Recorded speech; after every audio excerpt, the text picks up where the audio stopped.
Hello， 大家好，我是 Jimmy， 今天带大家来吃177葱油饼。好，那让我们一起来看一下吧 ，Go！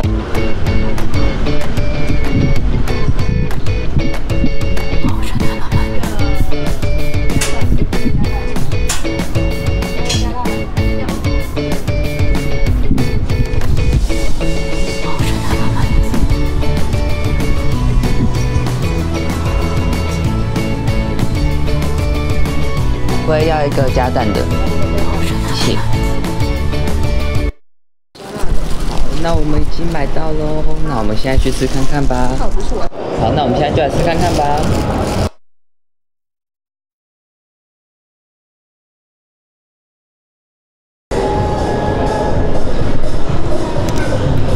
它的葱油饼是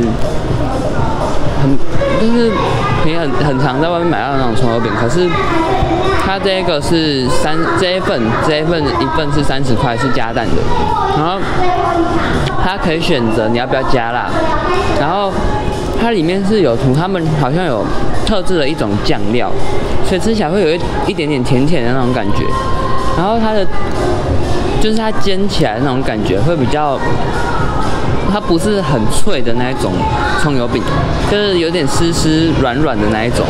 那其实我个人蛮喜欢吃这种的，所以我觉得其实这个我还蛮推荐这个的。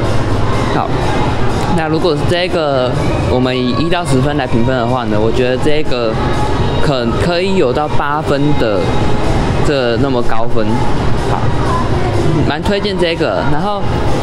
这一间，因为这一个葱油饼，它是在比较小巷子里面，所以可能如果有想要来吃的人的话，要小心，就是要注意，就是它会比较难找到它在哪里的。好，那我们现在已经完食喽。然后这一间，因为它一份，它最便宜就是没有加蛋的那一份的话，它是25块，然后有加蛋的话是30块。然后我觉得其实它蛮适合，就是学生党他们就是放学的时候会饿的时候可以来吃，而且它在台南车站附近而已，所以我觉得就是如果有来游玩的旅客都可以来尝试看看。然后这一间店呢是在中山路上的一个小巷子里。那如果想要知道在哪里的话，可以点击下方的链接哦。